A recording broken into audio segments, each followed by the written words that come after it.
Good morning students, welcome back to our class 8th। देखिए, हम जो ये बुक पढ़ रहे हैं, इसका ये जो लेसन 3rd है, इसको ना बारीक और पिक्चराइज किया गया है। सबसे पहले आपको ना किताब लेनी है, किताब में से पेज को हिंट लगाना है और साथ में फिर पढ़ते हुए चलना है, समझना है। तो हमने पेज नंबर 39 कल पढ़ा, आज हम 40 पेज को पढ़ते हैं। ऑपरेशन दमन, दमन होता है किसी चीज को, है ना, दबा देना। 1765 और 1835, 1765 से लेकर 1835 तक क्या प्रक्रिया चली वो। But the British continue to oppress Indians, लेकिन जो अंग्रेज थे लगातार भारतीयों को दबाते जा रहे थे। 1818 में they head the past religions third, उन्होंने 1818 में रेगुलेशन है ना, उन्होंने 1818 में एक तीसरा जो नियम लागू किया वो क्या था? Under it an Indian could be gelled without trail in a court, बिना कोर्ट पहुंचाए, बिना पेशी दिए कोर्ट में किसी भी तरह की वकालत ना हो और बिना कारण ही उसको जेल में ठूंस दिया जाएगा, जेल कर दी जाएगी। ये नियम लगाया उन्होंने। All the time British officers in India drew big salaries and also made fortunes in the private business. अंग्रेज अफसर हमेशा भारत में बड़ी तनख्वाह ले रहे थे, बहुत ही बड़ी, है ना, सैलरी ले रहे थे, तनख्वाह ले रहे थे और वेतन पा रहे थे और अपने बिजनेस को मुनाफा में तब्दील कर रहे थे।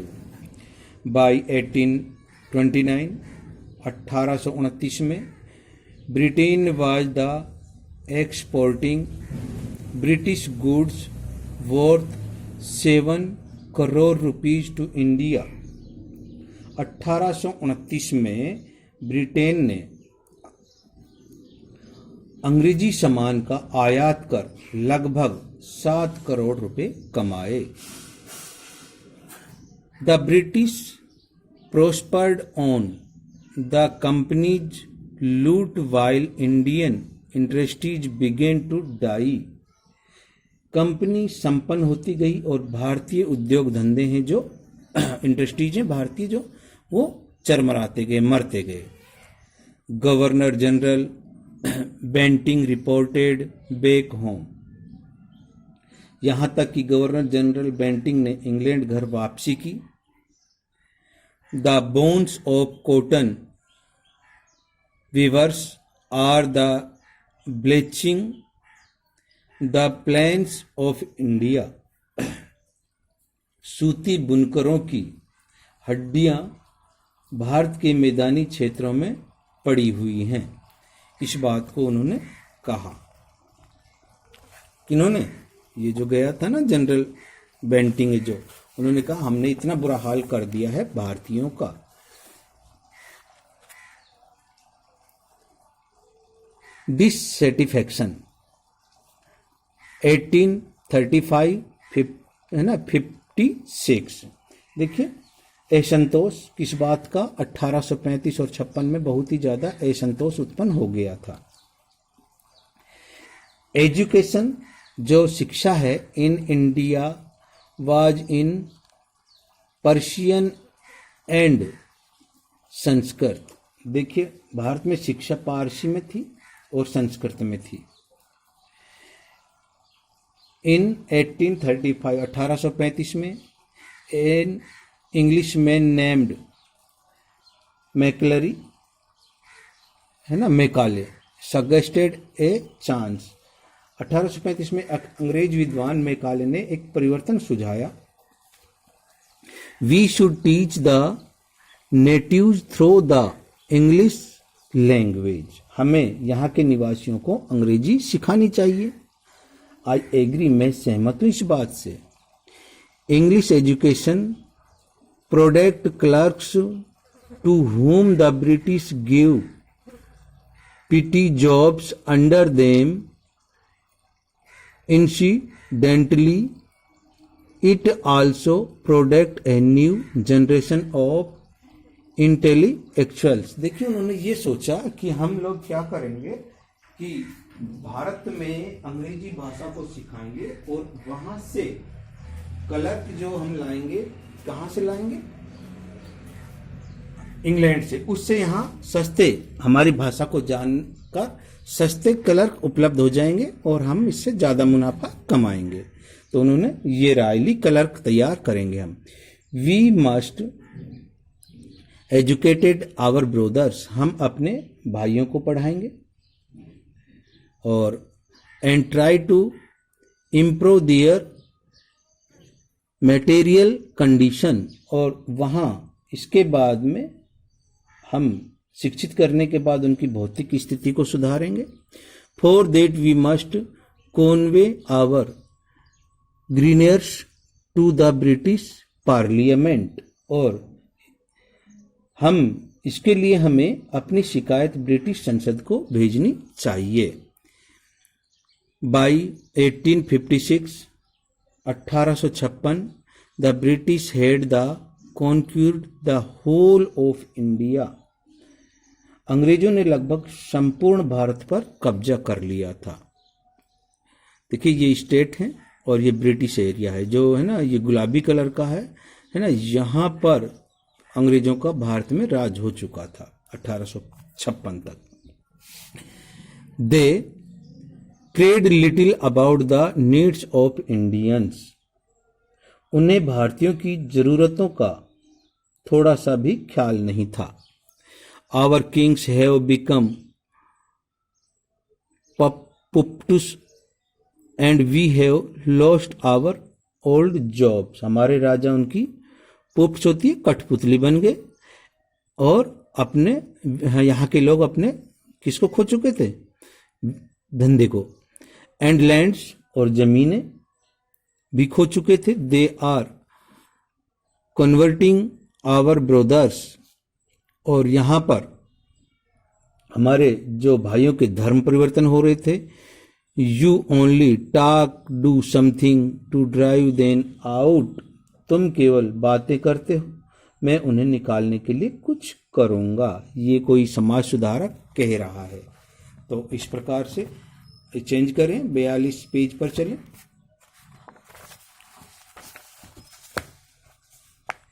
द स्पार्क्स 1857, देखिए इस समय जो चिंगारियां थी है ना, जो 1855 से और 57 के बीच में 2 साल यानी कि 3 साल तक चली, 55, 56 और 57 में। Taxes continue to run the peasants, देखिए लगातार किसानों पर दुराचार करते हुए टैक्स बढ़ाए जा रहे थे। इन बंगाल में the Santhals who had lost their lands, जो सेंथल जाति थी वो अपनी जमीनों को खो चुकी थी। वो क्या कर चुकी थी? अपनी जमीनों को खो चुकी थी, यानी कि किसान है ना, सेंथल जो किसान थे। अंडर न्यू लैंड रूल्स, नए जमीन के नियम के अंतर्गत। बिकम डेस्परेट इन 1855, और 1855 में बिल्कुल असंतोष हो चुका था, व्याकुल हो चुके थे। They rose in the rebellion and the मासकर्ड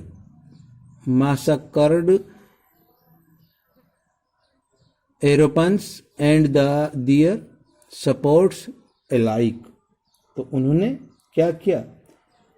विद्रोह कर दिया, यूरोपियों और उनके समर्थकों को मार डाला। Discontent was the brewing in the East India Company army too, East India Company की सेना में असंतोष चरम सीमा पर पहुंच गया था। The white soldier gets huge pay mansions to live in the servants, जो अंग्रेज सिपाहियों को ज़्यादा वेतन दिए जाते थे और बड़े घर और नौकर मिलते थे। While we get a pittance and slow promotions, वहाँ पर जबकि भारतीयों को कम वेतन और कम ही सुविधाएं दी जाती थी। The Angries ask us to cross the sea, which is against our religion. Who is the Topiwala to the abolish our age-old customs। देखिए, इसके अंतर्गत अंग्रेज हमें समुद्र पार जाने को कहते जो हमारे धर्म के खिलाफ है। यह टोपी वाला कौन होता है? हमारे सदियों पुराने रिवाजों को बदलने वाला। Third, gents of the sepoys revolted, they were stripped of their uniforms.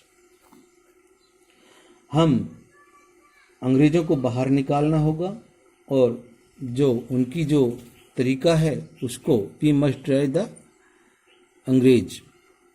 और इसके बाद में ये छूट गया है ना, सेप पे मंगल पांडे सिपाही जो attack the adjutant of his regiment and was the executed. देखिए, एक हमारा सिपाही था जिसका नाम मंगल पांडे था, उसने क्या कर दिया, यहाँ से मना कर दिया और भाई मैं है ना अंग्रेजों के खिलाफ हो जाऊंगा और मैं सेना में नहीं रहूंगा, अपने भारतीयों के साथ रहूंगा। Thousands of sepoys revolted, they were the stripped of their uniforms. हजारों सिपाहियों ने विद्रोह कर दिया, उन्हें नौकरियों से बर्खास्त कर दिया गया। Humiliated and put in irons, और उन्होंने अपने हथियारों को क्या कर दिया, मना कर दिया चलाने से। Few Englishman had the care to understand Indian, कुछ अंग्रेज भारतीय परंपराओं को समझ रहे थे और लोगों को दिमाग ओहो। प्योर्ड ब्राह्मण सोल्जर, कई तो है ना ब्राह्मण सिपाही थे। डू यू नो, क्या तुम जानते हो, that the greases of the bullet you have to bite is made from the fat of cows and pigs. देखिए, जो ये आप कारतूसों की पन्नी खोलते हैं ये सूअर और गाय की चर्बियों से बने हुए हैं। वाट, क्या, the white man has decide us to, जो काले लोग सफेद लोग हैं यानी कि अंग्रेज लोग हैं, हमें धोखा दे रहे हैं। सून chapatis were sent from village to tell the people that their employer would want their service। देखिए, रोटियां उसके रूप में भेजी गई और ये बताने के लिए एक संदेश दिया गया कि हमें सबको एक होना है, हमारे राजा को हमारी जरूरत है। Yes, all my village man will be ready, हमारे सारे गांव के आदमी तैयार हो गए। सैलरी लॉट्स फ्लावर्स, इस समय ये हो रहा था कि वो गांव है ना, हम सभी गांव वाले तैयार हैं इस बात के लिए और इसी प्रकार भारतीय सैनिकों के बीच कमल वितरित किए जाएंगे। Circuited the among Indian soldiers, जनता में देशभक्तों की मदद का सहारा हो रहा था। डेथ टू द फॉरेनर, और विदेशियों को भगाया जाए, मारा जाए। The masses give all help and the shelter to the patriots, और उन्हें किसी भी प्रकार का सहारा ना दिया जाए, है ना, अंग्रेजों को यहाँ से भगाया जाए, लताड़ा जाए और हमारे देश को छोड़ने के लिए कहा जाए। आज इतना ही। Stay home, stay safe. Thanks.